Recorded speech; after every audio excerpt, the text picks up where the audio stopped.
Okay, so what we've done so far, I suppose, is we're interested in being able to represent these kinds of behaviors that we're showing here. And that is, if you have some kind of spill of something that's either lighter or denser than water and is immiscible, what is its behavior in the subsurface, specifically with regard, for instance, to being able to figure out exactly what its distribution might turn out to be. If you take a box which is here, oops, a bit too big, and look at what the saturation of that is, the proportions of, in this case, water and the non-aqueous fluid, it'd be 100% saturated with water. A box that would be here, actually a box that would be here, you'd know would not be 100% NAPL saturated, but would have water in it primarily and a smear of NAPL, maybe at 20 or 30%. If you take a bigger box, you can also work out what the saturations of that average component would be. And really, this is just representing the fact that if we look in microcosm at what's going on in this kind of geometry here, then the idea is that this is something that has a boundary in here between big beads above, small beads below, and we know something about the capillary behavior is that these tiny apertures of the pores are something that the stuff finds a hard time getting into, even if it's got a significant pressure head acting on it, capillary pressure, that is attempting to drive that through the system. And so this kind of behavior where you get these fingers and these ganglia developing are a direct consequence of our understanding of capillary response. And so it might be worthwhile just summarizing where we are in terms of what we know about capillary response so far. And just to zip back to our discussion, we started off by talking about very simple models where we could represent a bundle of capillary tubes to represent the spaces between the pores. And if we knew what the behavior was in one of these capillary tubes in terms of the pressure it would take to physically push something through, then we could say something about the behavior of the porous medium. And we could view it also in a slightly different way, like these spheres in contact. But the bottom line is that if you're trying to push fluid through the system, it matters what the arrangement of these tubes, these capillary tubes are, because the big ones will take the flow easily and allow it to get to some location, especially under gravity if we rotate that 90 degrees. And it'll hang up in the small tubes. And so if it's actually arranged in a different order, so it's kind of large tube, small tube, large tube, then there's a very different behavior in this left-hand figure than it would be in the right-hand figure. And so that was kind of the premise that we started off from. But we realized that if we want to look at this kind of behavior for something that looks like this, then individual tubes doesn't say anything about what the distribution of that saturation might be in terms of its average magnitudes. And so the other way to look at it was to look at these capillary pressure versus saturation curves, which we have here. And it might be worthwhile just spending a little bit of time trying to tie these together. We looked at them in a variety of ways. We looked at them in terms of how these curves relate to the capillary pressure that you have to apply, the fluid pressure you have to apply to push a bubble of non-wetting fluid, air or oil in this case, into something that's originally water saturated. And we could define these behaviors in a variety of different ways. One is in this dimensionless way, which is useful to us. And a second one was in a slightly different way, whereby we were just able to take this previous geometry that we have and to define it in a slightly different form. So let's work with that. I'm going to just start drawing on this figure here because it's convenient, and I'm going to get rid of this. So in concert with the recap, then you remember that we had these different, how am I going to draw these different behaviors. So we had one behavior that was a figure like this.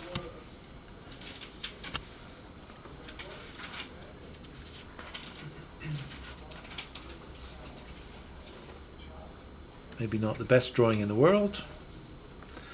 It had saturation of water as one axis, 0% water to 100% saturated. It had the non-wetting fluid was the converse of that.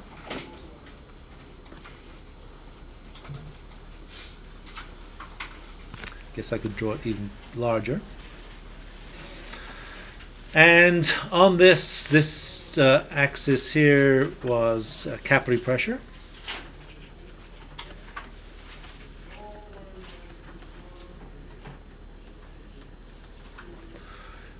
And by definition, capillary pressure is the difference between the pressure in the non-wetting fluid minus the pressure in the wetting fluid, which aren't the same, even though they're in the same location. And we defined some different locations. One was what we called the entry pressure, PC0.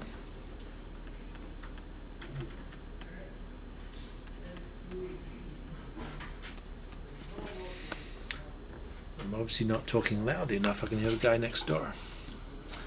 And a couple of other limiting saturations. So these are the principal orders. So the irreducible saturation of the wetting fluid, SW0. The irreducible saturation of the non-wetting fluid, NW0. So in other words, once it's 100% saturated with water and you push a bubble of oil into it, all of a sudden it has this amount. If you take a point here, it has this amount of non-wetting fluid, and it has this amount of wetting fluid as a proportion, right? So looks like it's 50-50 here. If this was to shrink on the left-hand side, then this would be 25-75, etc. And all this says is as you apply more pressure, you can push more of this non-wetting fluid in, and so its saturation grows up to some asymptotic amount where you can't get any more of the non-wetting fluid in, or actually what you can't do is you can't get any more of the wetting fluid out. You're stuck with this amount of water which you physically can't get out. If you then drop the pressure to come back down here, then instead of going initially up this path, you then come down along this path, and these are referred to as drainage curves and imbibition.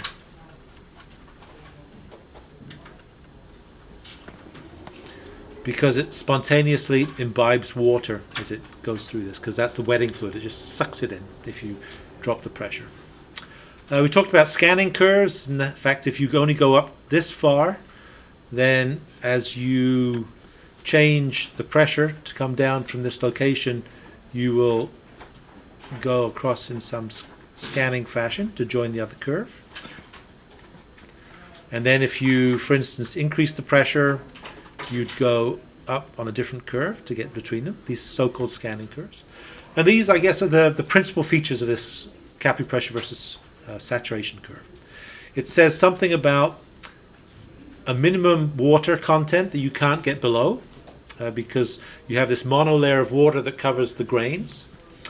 Once you come back here, you have a minimum amount of the non-wetting fluid that you can't get rid of as a bubble that sits in the middle that's immobile. And of course this is the one that we're interested in, because if we want to be able to physically get rid of the stuff, if we look at this figure here, whoops.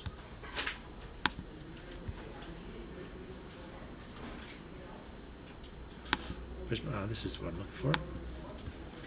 If we look at, for instance, this behavior here, these figures, have I gone past it? These geometries here. So this is when the black fluid is oil and the white fluid is water. So this is at 80% water saturated, 20% oil saturated. If you pump more of the non-wetting fluid in, you get 50-50, and then you get 80% non-wetting and 10% wetting. And so on the figures that we're dealing with, if we look at these figures, and I'll just draw it schematically very quickly, this figure that we've already just drawn looks like this. Then this is the water saturation between 1 and 0, 100% and 0. This is the opposite, between 0 and 1. So this is, this point here would be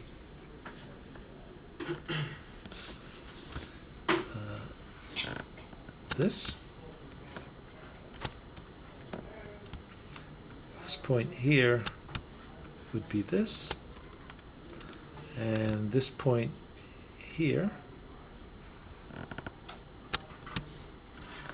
would be this. And so physically they represent those different stages where within the porous medium, if you take a what's called a representative elementary volume, REV, something that is representative of the porous medium, has enough grains in it to be able to represent it in a statistical sense, then these are what they would physically look like at these different saturations. And so now we have a physical way to determine exactly what kind of fluid pressures we have to apply, the difference between the white and the black fluids here, to be able to change these saturations. And so if in the cross section we can figure out exactly what that capillary pressure is, we immediately know what the, if we know what the capillary pressure is, then I'll try to make it, doesn't work quite that way. For instance, if we know that the capillary pressure is equal to this amount, then immediately we know that the saturation has to be this amount, or I guess it could be this amount. So there's some ambiguity because of this hysteresis. We explain the hysteresis because it matters whether you're wetting it for the first time or the second time. The idea of a drop on a windshield advancing over a wet windshield or a dry windshield. And so this hysteresis gives you two possible choices, but it's still constrained in some narrow band. So if we know what this is, by knowing exactly how deep it was, for instance, then we can calculate exactly what this is. And that might be useful to us. So that's kind of where we are going with that. So we looked at it in this mode first. The other thing that we looked at is that we could also define this in terms of effective saturation. And effective saturation, and I'll deliberately draw this diagram here, starting at SW0.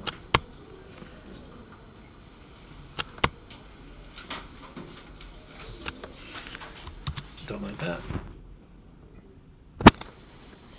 And we could define an effective saturation, which basically took out this portion here. An effective saturation starts from 0 and goes to 1. But the other attributes of these curves would be identical.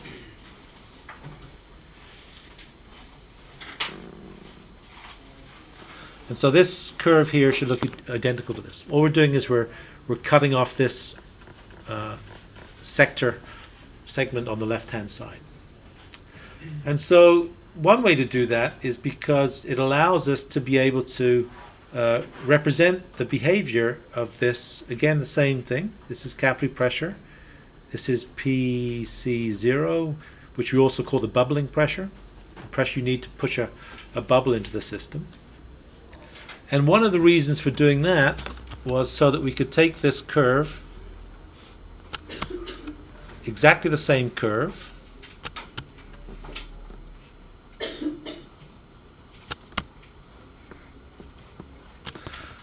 and this should be exactly the same size, I haven't quite done that, and draw this as the capillary pressure divided by the unit weight, I think it was, of water. And what it was going to be was going to be this curve.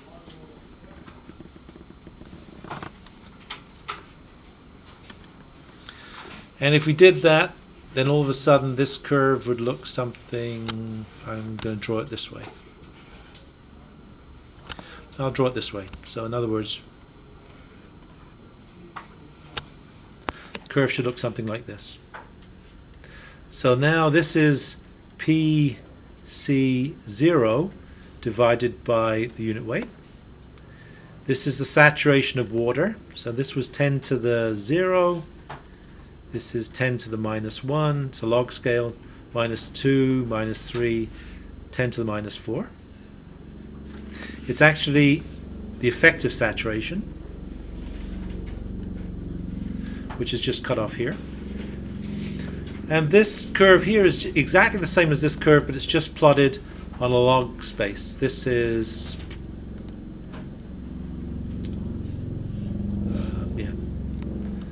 this is also a log curve.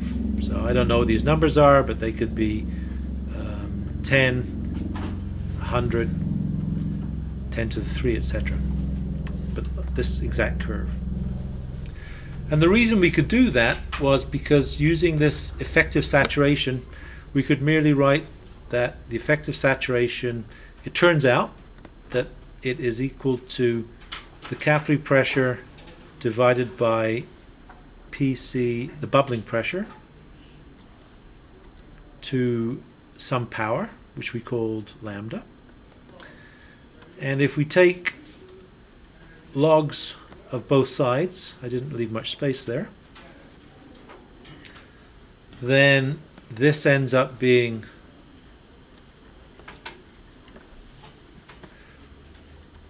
log SE is equal to minus lambda log PC over PC0. And if we rearrange that, this is equal to y equals minus lambda x, right? Equation of a line. And so this equation here is something like PC and capillary pressure and saturation. But it's also equal to, if we rearrange this, it's going to be equal to, it'd be the same as 1 and lambda. Because this expression we of course can write log effective saturation divided by the right hand side log capillary pressure over PC0 is equal to minus lambda over 1. And so if these two terms are these, then these are just the mirror image of them, the same terms, right? Because they're equal to each other. So that's kind of where we were last time. And so what's different is that this allows us to define the behavior for a porous medium. And this thick curve, which I can also draw just as thick in this case, is the same as the data from this. It's just plotting it in a different way, and it ends up looking a different way. And so now, what we'd like to be able to do with that is, so we know exactly what these curves look like. We know that if we know what the capillary pressure is, then we can say something about what the saturation would be. And then so what we might like to do is, in real examples, if we look at geometry like this, if we can calculate what the capillary pressure is at some location, we'd be able to say something what the saturation is. That's really where we're going with this. And so that's where we'll spend our time today. Okay. So that was kind of a long recap, but that's really the essence of what we're going to try. So we'll start off from there. Well, one extra thing. One other thing which I will mention was that we could also write these curves in a non-dimensional way, and you'll need this for your second assignment actually.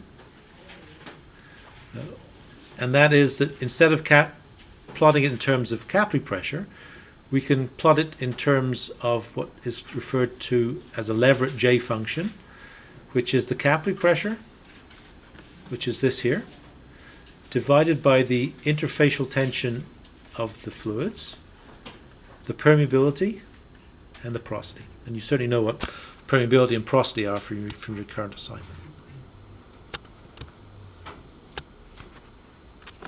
So if you know what these parameters are, it turns out that this entry pressure, you can calculate exactly what that should be, and it should be something like 0.3.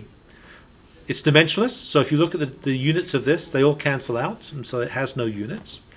And so what this means that for any porous medium where you can measure the porosity, which is quite easy to do, but you can measure the permeability, which you could do with a well test in the field, which is also relatively easy to do.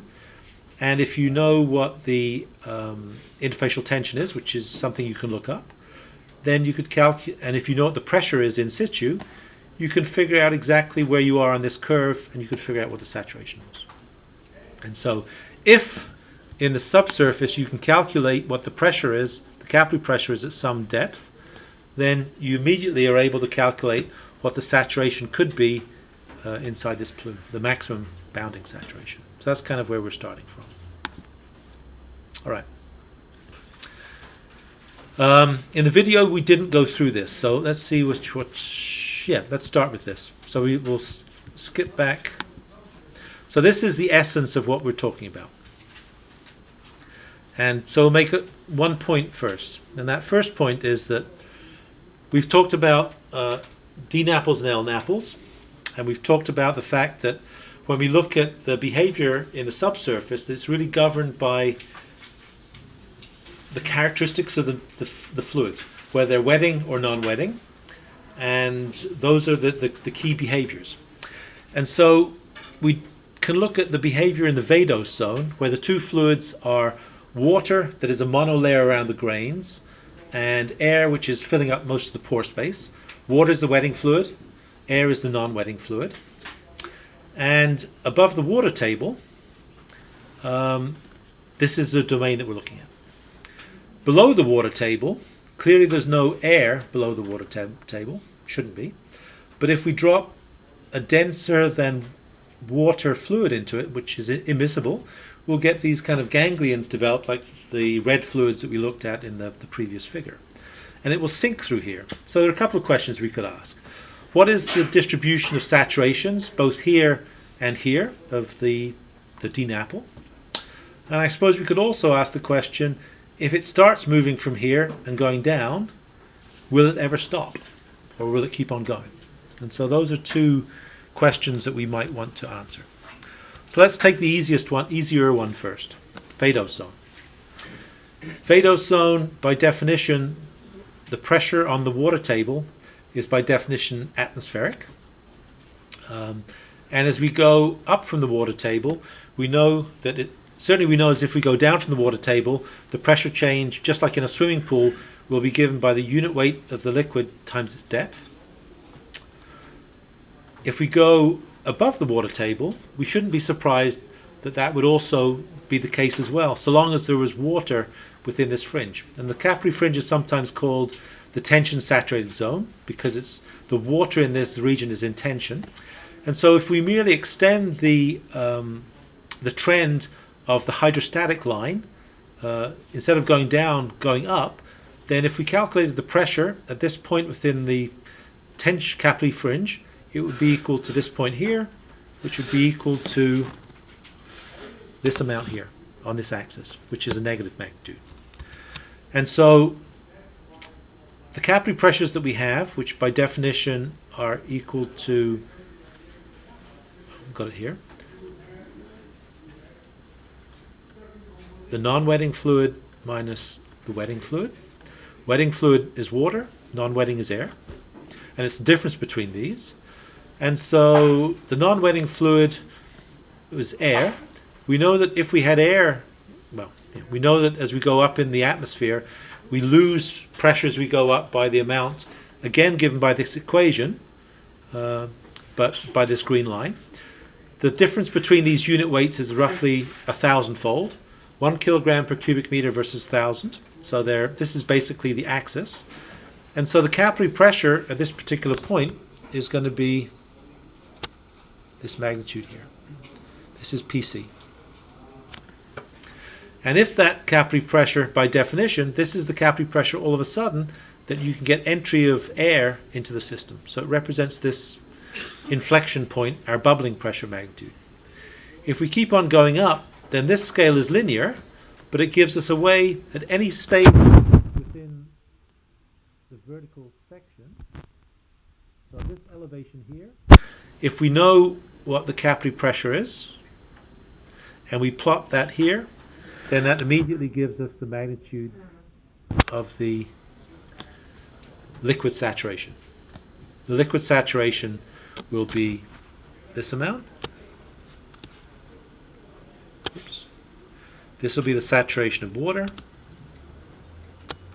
and this will be saturation of air in the system. So it's simple.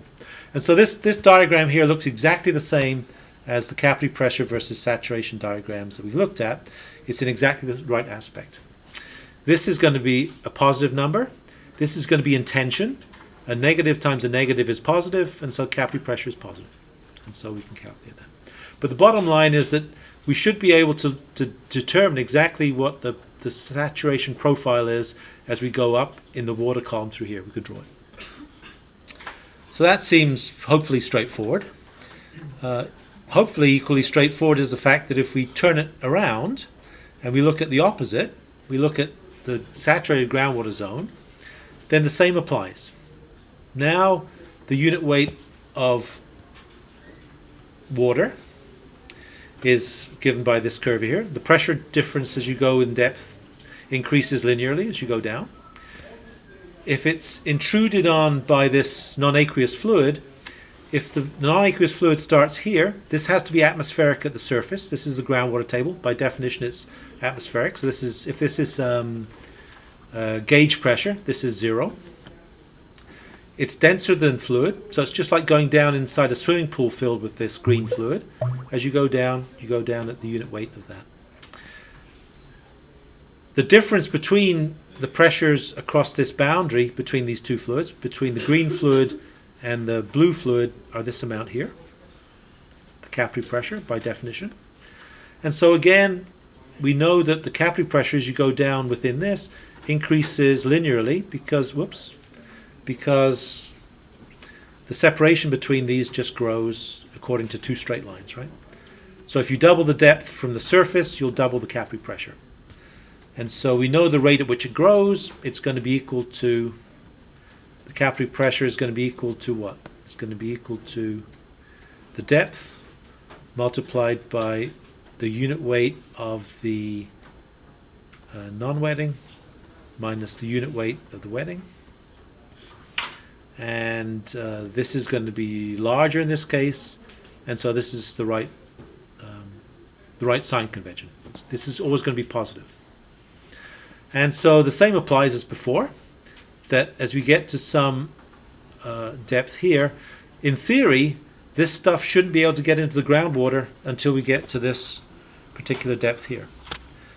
Unless we have a column of it, a green column that sits above here, which is exactly the same height as this length here, right? This. So if you had a drum on it, it would need to have this extra pressure at the bottom, equivalent to some height of water, height of this liquid that we could have to get in. But once it's in the system, as we go further down in here, as we get to any particular depth that we find ourselves at, then we'd find out that at this particular capillary pressure, then the saturation of the non-wetting fluid would be this amount, and the remaining saturation of the water would be this. And that's it. So that's why we're so interested in these capillary pressure versus saturation diagrams, because they immediately tell us something about this distribution of the NAPL. They tell us two things. They tell us something about what this bubbling pressure is, and therefore that directly relates to what this critical height might be before we get invasion of this. That's the first thing. And then once there is invasion of this little tongue in here, then all of a sudden it tells us as we go down what to expect the saturation change would be with depth. And so we can calculate how much might be present within the system if we want to be able to remove it. So that's kind of our interest in this. Okay. So don't forget that these are the very same systems. This curve is just flipped over, as you can see. This one flipped around this axis, and it gives us that behavior. So that's kind of our interest. So that was kind of not the recap, but the beginning of what we're talking about. So we're talking about how we can use these curves to figure out exactly what this penetration of the subsurface might be. How we use these curves to say something about saturation. You saw the vinometer last time, I think. And this is kind of what we'll also double down on as we go through this. If we talk, well, we'll come back to this. The other question that we might revisit is this question of whether it stops ever. And so we made the point here that if you get invasion of this, does it stop here? Or does it keep on going down? And if it does keep on going down, what are the requirements for it to actually stop? And so that's a relatively easy, straightforward question to address. And the easiest way for us to do that is to, instead of looking at these capillary pressure versus saturation curves, is to go to a very simple thought exercise using a swimming pool where you take, where you start off with it filled with water, and then, or a beaker for that matter, and then in that beaker you put a different fluid on top of it. So you put it on very carefully. This fluid that you're putting on top of it, the red fluid, is denser than water, and so you have to decant it very carefully. But the question is whether there's a fundamental reason as to why you can't have this fluid that's denser than the water sitting on top of it. And we kind of know from experience that that doesn't really work, because we know that oil and vinegar, which is mainly water, salad dressing, always have the oil on the top, which is less dense, and the denser vinegar, water, on the bottom. And it's difficult to get them to switch.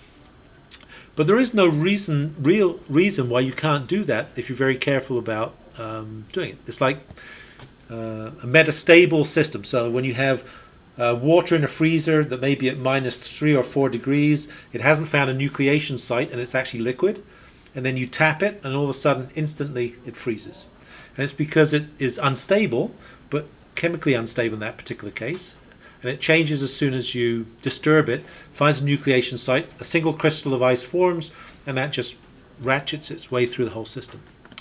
But the reason that this is not very easy to get this is that the idea of if you have an instability on the surface. So if you take this system and you pull down the interface just a little bit, then you can just do a calculation as to what the pressures are at that interface. The pressure acting upwards, the blue one here, is going to be equal to the pressure of the red fluid at this point, plus the change in pressure due to the blue fluid as you go down through here. And so this would be the red fluid. This would be the contribution of the blue fluid. If you look at the pressures you go down here, maybe it's better to write it as this, but you can see exactly how this is going. This would be the contribution of the red fluid, and this would be the contribution of the other bit of the red fluid, which is here. And so if you compare these two expressions, you'll see that this component is the same.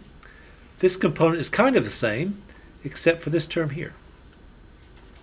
We know that this has to be larger than this because it's denser, and so it means that the pressure that's acting down is larger than the pressure that's acting up. And so what's going to happen? There's an out of balance force. Newton's law says F equals ma. It's out of balance, so it tries to move to change it.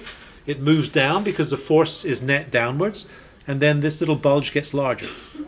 Once it's larger, this becomes bigger in both cases. This is still larger, and it keeps on going. And so it means that if you have a very small perturbation, it means it's out of balance, which means it gets more out of balance, which means it gets more out of balance. So another way to look at it is, if you have a ball bearing sitting in a bowl, that's kind of stable. If you turn the bowl upside down and put the ball bearing on it, it'll roll off either side of the hill because it's metastable because immediately the flat part of that bowl, it's horizontal, and it should in theory sit there, but if you move it a micron to the left, all of a sudden it's dropped down, and it will want to drop down even more to lower its potential energy. And so, the issue of instability. So the bottom line is that you can't get this very easily because it's unstable. And so that's the way that we'll look at this. It turns out that this behavior in a swimming pool, if you now fill a swimming pool up with sand and do the same thing, you get kind of the same behavior, except for the one thing that you have sand there. And if you have sand there, then all of a sudden we have to worry about this kind of behavior here. And this says that if we have water and we want to push a bubble of oil into it, not only do we have to get slightly above the difference, the pressure in the water, but we have to get this much above it, this entry pressure above it. And so this, instead of this entry pressure being basically zero for this horizontal case, we actually have to get some larger pressure, which means we have to actually depress this to some certain amount before it will physically keep on going, because of the effect of the soil that's around it. And so we know that if, for instance, we have a 55-gallon drum sitting on a surface, that the water table is at the surface, then the magnitude of the entry pressure that we have on this upper diagram, this amount here, we can define. We know what the pressure is. We said before that, we said that it was equal to 0.3 was equal to capillary pressure, 0, divided by interfacial tension, permeability, and porosity. This is the J function. You'll use that in our future. So we think we know what this pressure could be. If we know what the pressure is, maybe we can convert it to an equivalent length if we know what the density of unit weight of the fluid is as well. So in other words, this equation here, which allows us to define the magnitude of, if we know this and we know this, then we should be able to calculate what the height is that we have to put stuff in the drum before it goes into the subsurface. This HC0 becomes this. This just becomes this. And this is HC0 in this particular case. And so if we know what the entry pressure is, we know what the unit weight of the non-wetting fluid is, then we know how high in the drum it would have to be to get into the subsurface. And so this means that we can get this little tongue of stuff in here. And then the question is, does it stop here? Or does it stop here? Or does it stop here? And so how do we approach that? And so the easiest way to do that is to do exactly what we did here. We said that we could rationalize that this wouldn't actually be, this isn't a stable system, because if we get a little bump in here, it's unstable, and this bump keeps on getting larger. So what happens now if we do the same thing, that we start off with this little ganglion, we look at as far as it's gone, and we look inside the non-wetting fluid and outside it. These two would define the capillary pressure, by the way, right? The difference between those. And we can do exactly the same analysis. We can calculate this value is going to be equal to what? It's going to be equal to this height multiplied by the unit weight of the non-wetting fluid. We can calculate PW. And since we're going down in this connected path to get to here, and it's just this height, same height, multiplied by the unit weight of the water. And we know that this will only move if they're out of balance by this pressure difference here, the capillary pressure, the entry pressure difference. And so if we add those together, then that's this, so, which is this one here. This is this one here. and this is this additional amount. And if we do the algebra, we end up with an expression once we've replaced these pressures with a length and the unit weight. See, these are all the same lengths. This is an equivalent length. This is a material property. If you like, this is HC0. The height that we need to have to actually get it to go into the porous medium. And if you rearrange these equations, you get this. And this expression here basically says that this is a material property, this is a fluid property, and this is a fluid property, unit weights. We can write it this way if we wanted.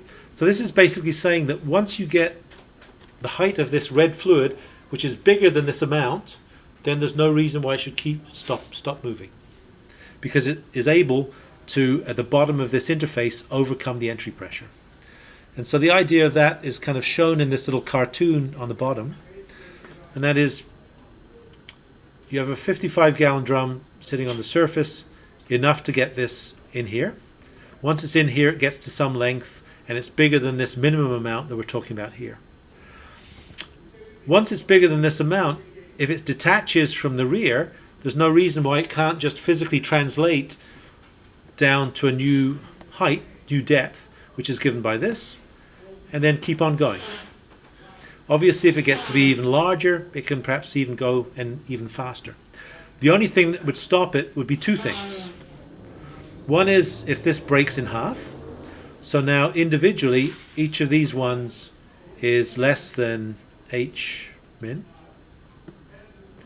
kind of shown here, I guess.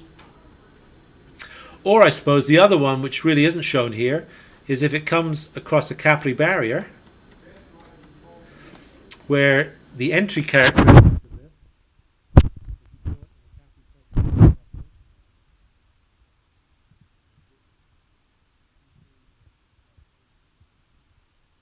before, if we look at this diagram here, I'll do it in green just to be consistent. We said before that our capillary pressure versus saturation diagram looked like this, and this is PC0.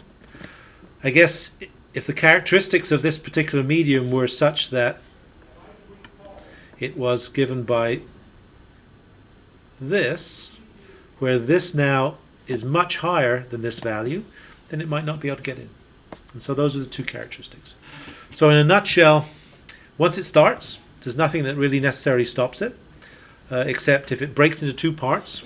So physically, it doesn't have enough. All this is saying is that this is long enough that the column gives it a pressure at the bottom that overcomes the entry pressure. That's all it's saying, physically. If it comes to be a length that's less than that, then it stops. And that can happen in two ways. Either it breaks, so it isn't long enough to overcome it, the pressure at the bottom, or if it comes against a material where the entry pressure is larger, and so it needs a larger height to get through it. And that is the reason to stop it. So that may, I don't know if it's confusing or not. It could be confusing because in this we have two expressions. We have an expression that says that this is the minimum length of this ganglion that it takes to be mobile, but we also have a different height here that we can calculate from the entry pressure, which is smaller than that. And so what do physically these mean? This is the one to get it started on the surface, and this is the one to keep it going once it's been started. And so maybe the easiest way to think about it is in terms of this figure here. And this is quite an important figure as well. Well, all the figures are important, of course. But this is the basic idea here. And so if you're sitting on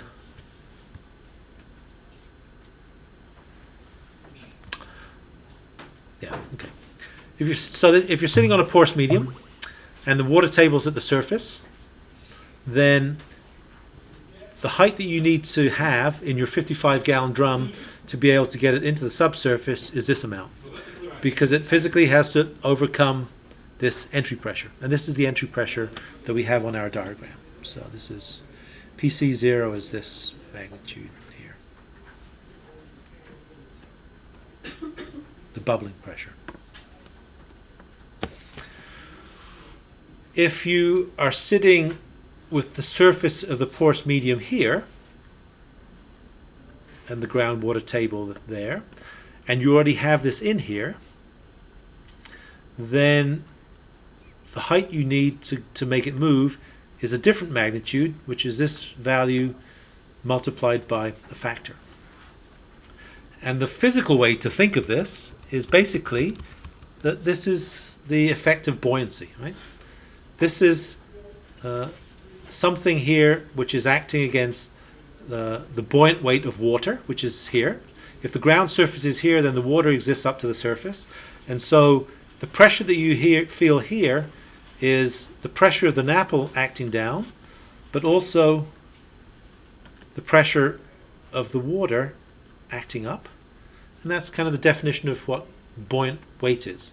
If you're in a bathtub, you feel you don't weigh so much, you can't exert so much pressure on the bottom of the bathtub because you're acting with your buoyant weight. If the buoyant weight here is on air, because there's air filled here, basically nothing, then the pressure exerted here is much larger. And so the pressure to get it started has to be this amount, which is given by the bubbling pressure. Once it's going, then the requirement for the minimum height to get it continuing is actually less rigorous than before, less amount. Okay, so seemingly contradictory, but they're not. Okay. Got it? I seem to have run out of things to talk about. I think so, anyway. Because this was in the video. I looked at the video before I came. Yeah. And so, I think we covered everything I wanted to. Maybe we'll skip back to just look at our sheet and make sure we did talk about everything. So, we wanted to talk about how far they might go. Of course, the NAPLs we're talking about are DNAPLs, dense non-aqueous phase liquids, because liquid NAPLs will just sit on the surface, but we said something about what controls how deep they'll go, and we can define that in terms of these capillary pressure versus saturation curves, or bubbling pressures, and we know how, hopefully, to get those. We talked last time in 2.2 about how to get experimental curves by forcing liquids into a porous medium and measuring the pressures that we apply to do that. You saw the venometer last time, and we just talked about these depth distributions. Maybe the final parting shot is to look at one example which you actually will visit in in this assignment, the assignment that you're about to do on the now defunct Yucca Mountain. And assignment 2, you shouldn't read too much into it. We've talked lots about capillary pressures and entry pressures. Assignment 2 is merely a volume of water calculation in the vadose zone at Yucca Mountain. And well, I'll say a few things about it as I recall it. And so Yucca Mountain was and may still be the nation's nuclear waste repository. It exists in Nevada, 100 kilometers away from Vegas, and it comprises a water table which is 600 meters deep, and the planned repository that was going to be something like 300 meters deep, which is just a bunch of mined tunnels where these canisters were going to be placed. And so these would be a bunch of tunnels at this depth. And there were going to be so many that there's going to be a whole plane full of these tunnels, like the fingers on your hand, parallel to each other, separated maybe by 50 or 80 meters, but basically representing a single source. This whole region up here is unsaturated. So it actually looks like the top diagram here. And so this is the water table at 600 meters depth. Somewhere up here is the repository at 300 meters. Whoops. And so what we expect is as we go up in here, the capillary pressures as you rise up from the water table should increase linearly according to basically capillary pressure will be the height above the water table times the difference in the densities or the unit weights. So it's going to be water minus air. This is basically 0, and so it's just the density of the water, I guess, times G. These are unit weights. And so in the same way that this blue curve, it's the difference between the blue and the green curves, but the green curve, as we said before, is basically parallel to the axis at 0. And so if you look at this, then these figures actually show the distribution of pressure as you go up. We know as you go up from the water table, it's going to rise according to this, linearly. If you plot the depth, this is in feet rather than meters, so 600 meters is about 1,800 feet, something like that. And so this is actually this linear plot of pressure versus depth, but on a log linear curve. And the curve here, the dashed line, should be this linear curve as you go up here. And this dot cloud, not a very pretty picture, but the dot cloud is basically the distribution of the measured liquid pressures in the porous medium, in the saturated porous, unsaturated porous medium, as you go up.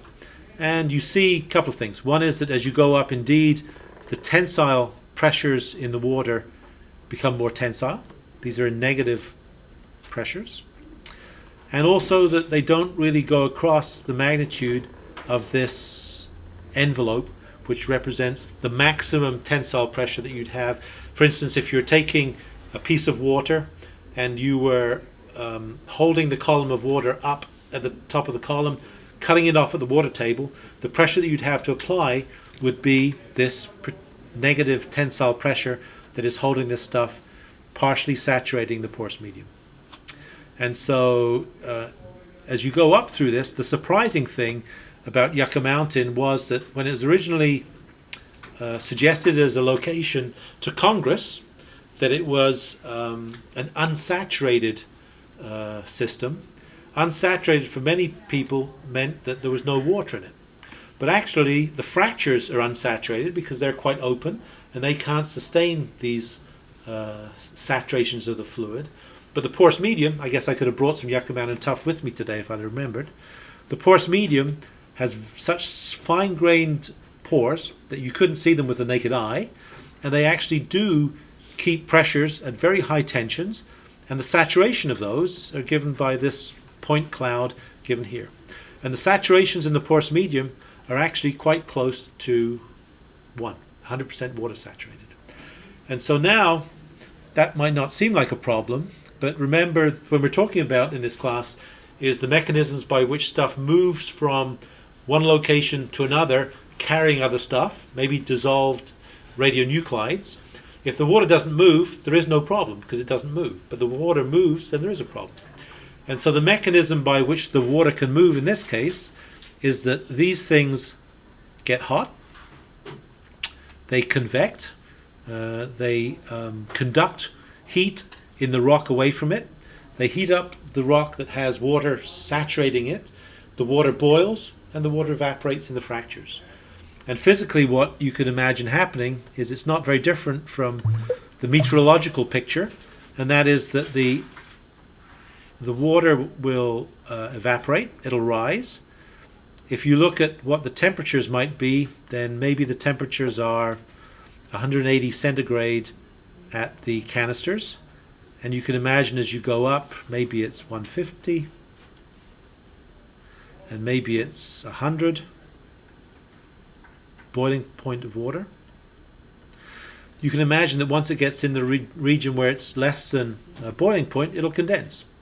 And so I think there might even be a little picture in the assignment. You can imagine that it basically forms clouds in the subsurface where it condenses in the porous medium and it stays there for a while. But once you get quite a tall cloud in the porous medium, then the height of water is quite high.